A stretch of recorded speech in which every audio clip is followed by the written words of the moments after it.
And in your time there in Mexico, I mean, do you conclude in your reporting that that narco, this criminal element, is equally powerful to the state? I mean, that was one thing that I was slow to always understand. I always thought that the state or police or prosecutors were kind of paid off by narco.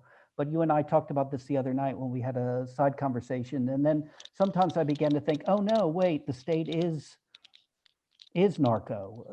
What did you conclude from some of your well, from your 5 years reporting in this great stuff that you wrote for the OPC? I think there's many Mexicos, and I think Mexico exists in many different realities. There's a reality where narcos control everything, and the narcos are the government. I mean, I was just in this town called San Fernando in Tamaulipas, and as you well know, Tamaulipas is often thought of as a black hole because there's such control, the media can't even report what's happening. And then there's places like Mexico City where there is perhaps a more confrontational approach, or other areas where it's not entirely controlled by narco. It's this kind of, I think it's the uncertainty that makes reporting challenging, because at times it can be, as you described, this not just one working for the other, but an utter and complete threaded collusion. And at other times there are some elements that are fighting it and other elements that are working with it. And then at other times there are just too many resources and too much power for the government to ever have a meaningful, I mean, we talked about Afghanistan earlier, but speaking of that, like there are some places where the insurgents dominate because the government just can't hold it. And I think with narcos, when they've settled in and live somewhere and it's a town that the government has no means of effectively controlling, that they simply run the yard. So I don't have a clear-cut solution, or not solution, but conclusion to whether it's a narco state. I think claiming the overall place is a narco state is a bit difficult to reach because there are people who are not elements or not a part of that. But then you look at the case against General Sienfuegos, and it reignites the imagination and the possibility. Yeah, and I think I mean, I understand exactly what you're saying there. I mean, I don't think it's over Mexico's overall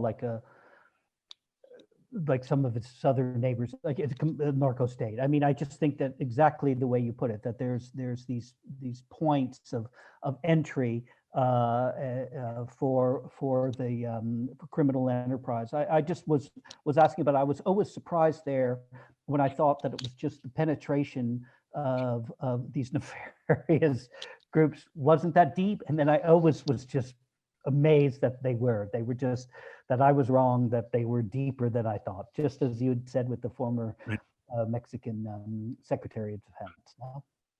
Yeah. Every now and then you're like, oh wow, that is really high complicity. That is something I would not. You might suspect it, but then to see it in writing that this guy is sending thousands of messages to the head of a relatively unknown cartel just sort of staggers the imagination, and you realize like maybe it's actually worse than I thought.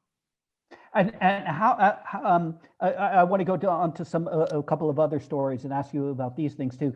You guys did deep work, you and the photographer, in Honduras, in the gun series that you did, where you went back to a neighborhood over and over again with MS-13, and that cannot be an easy corner to occupy, my friend.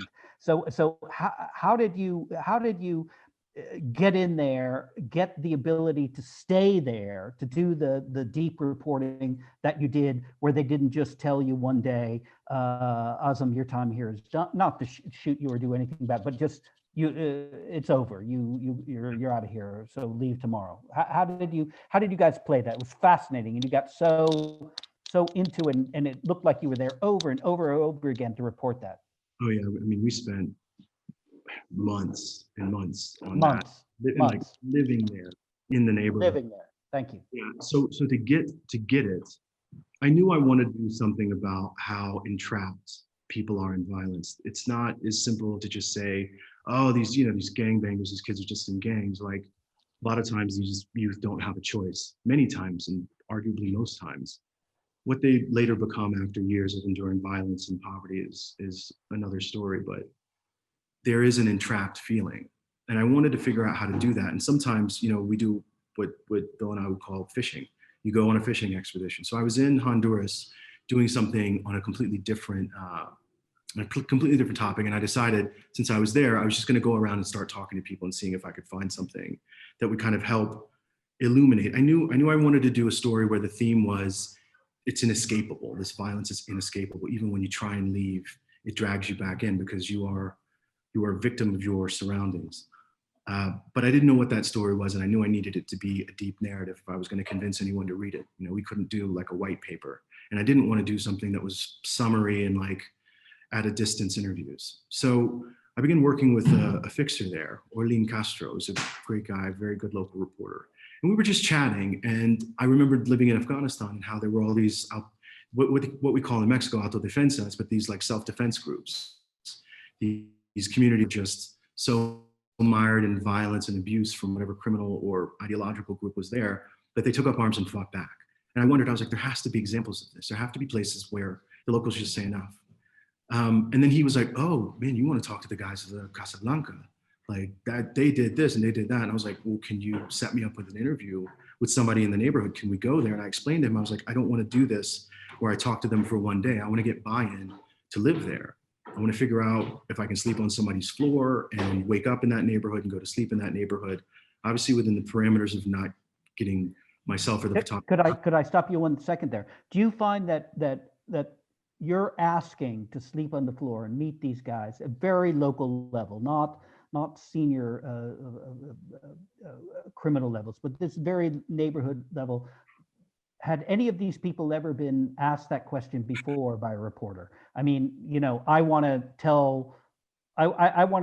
get to know you and describe what this is. I mean, had they ever heard this before? I doubt it. No? I don't think so. I think they saw my sincerity. And I mean, I went back twice to get permission. I went the first time to sit down and talk with them and verify what Orlin had told me. And it was slightly different from what he had told me.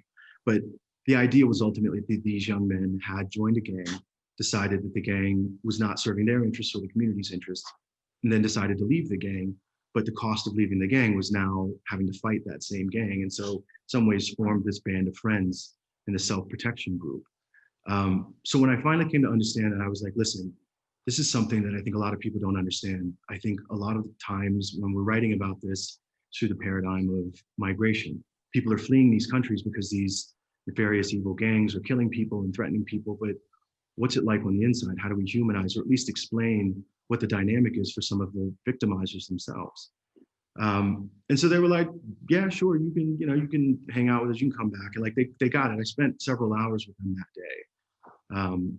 And then the question was how? And so I left and I called my editor and was like, I think I have an in, but it's gonna be more than just this one trip to even secure their assent to me being there. So the next time I went back, I met this pastor, Danny Pacheco, who was sort of a local legend. You know, he was a great character in your piece. One of these like remarkable people you find. He was amazing man.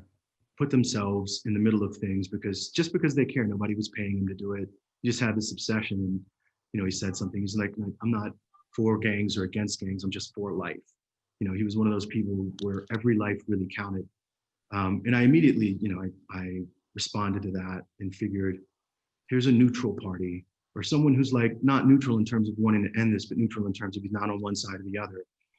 And he decided at that time that he was going to try and broker some kind of a peace between this group and the gangs, the various gangs that were surrounding them. And so I asked him, I was like, look, I want to live here. These guys said it's okay. I think living inside of the hot zone, like the 4-block radius where they live, might be a bit challenging, but you live like 2 blocks just outside of it in the exact same neighborhood. It's walking distance. Can I stay with you? And he was like, yeah, sure. You can stay with me at my place. And so photographer and I holed up in his small house in had to share a bed in a single room. And yeah, we spent. The photographer, that one was Tyler Hicks. Yes, Tyler Hicks. He's a very tall man. He's a big, tall white guy. He would take up more of a bed than I would. This was the reason permission was so important, because he wasn't only just a tall white guy in a gang zone. He was also carrying a camera the whole time.